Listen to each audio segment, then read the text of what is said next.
What began as a calm protest on the side of a Valencia and Country Club corner has turned into a standoff outside of an ICE office here in Tucson. While the baby boy is still being treated at Tucson Medical Center, according to the woman's attorney, a Homeland Security representative says that the mother was discharged on Friday. Their future in this country remains unknown. Here's the tea. If you're on social media at all, it's basically impossible to avoid this recent matcha craze. And it's spilling into real life too. Jalapenos, cucumbers, red bell peppers, all from Mexico. So these 25% tariffs on the horizon have got a few local grocers weighing their options. This commercial port of entry is years in the making, with city and state officials coming to Douglas for the official groundbreaking. I'm gonna give you a quick recap. Right now, back there at Grant and Alvernon, no left turns coming from any directions. You gotta go straight through that intersection. What? Is that Alex? That is me. That is me. This is one of those exhibits that they have that's interactive, trying to show that in these 50 years, there are so many different ways to be inspired by science. Police have taped off areas of the building, and for a while they were collecting witness statements from students who had gotten a jump on the school year. Thousands of federal employees here in Tucson have to work without a paycheck this week. So the team here at Rocco's Little Chicago Pizzeria are doing a little something to help them save some dough. This is different than anything I've seen in the past couple of years. The park is closed. Signs like that are all around the perimeter, that and caution tape, just telling people they can't come back here until spring of 2026. This is John from the Tucson Museum of Art showing us kind of how they opened this. This is a steel box secured with 20 different bolts. But in the past 2 to 3 years, they've turned to online platforms like Indeed to find new drivers. Decorating for the holidays can be fun, but while you're all busy getting merry and bright, could all that extra energy be adding to your electric bill? Hello, Alex. This is your virtual case manager calling to review your status for the new Medicaid work requirement. That's a VCM, or a virtual case manager. Again, that's Alex Dowd live in the gym, working hard this morning. Alex, can you talk about what our local gyms are expecting during this start of the year surge? Claire, this is Gymuary. This is the Gymuary January surge. There's a couple people here pumping iron with me this morning. I think they're doing more than 5 pounds though. We need all hands on deck. Every player in homeless services right now. Armed with a small stack of visual guides, community and mutual aid organizer Victoria DeVasto brought a new idea into the council chambers. I have provided each of you with the current proposed STAR model. STAR, or Serving Together in Rebuilding, is a low-barrier transitional encampment to give those experiencing homelessness a safer place to stay.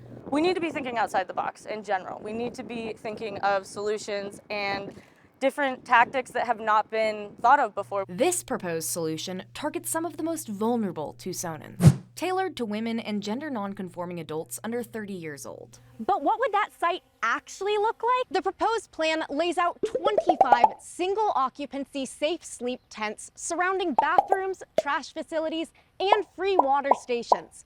All that is behind a resource tent. That tent would offer the people living here daily safety and wellness checks and connect them with resources from city and mutual aid agencies. With this plan, DeVasto says cooperation is key. There are so many players in homeless services right now, and we all have something different we can bring to the table. So the more of us we get together to really put our hands in, the better. She says the proposal has just passed its infancy, and after a few meetings with city officials, she's hoping to get the first STAR site up this summer.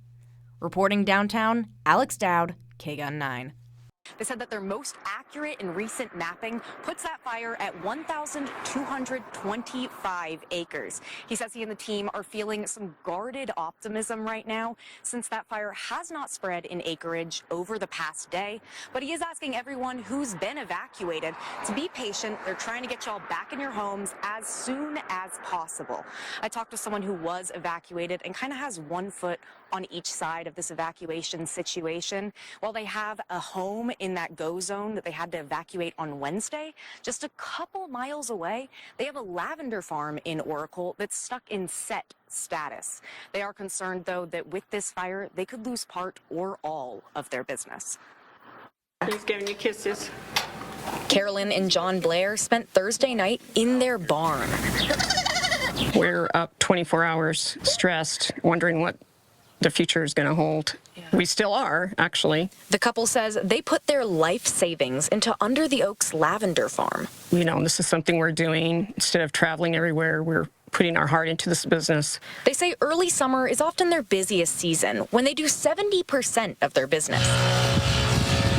But the Cody fire ripping through Pinal County put that business and the couple's dreams on pause. This has been my dream. It's my baby.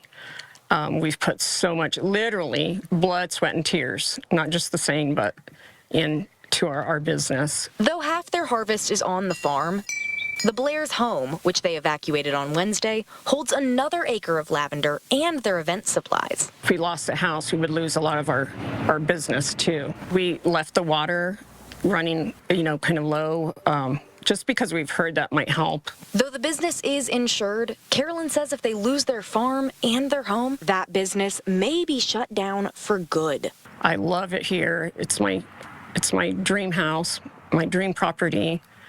But at the same time, I don't know that we could do it physically again. And really the mental and emotional toll it takes as well. So John and Carolyn are staying with family in Oro Valley, but they say they're already starting to feel those short-term effects just by being closed down for the weekend because of that set status.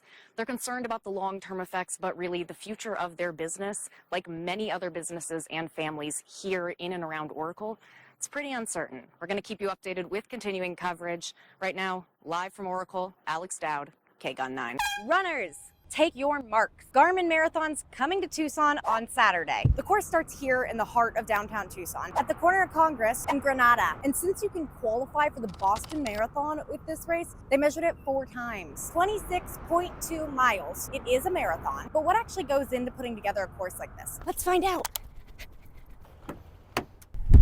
We are en route.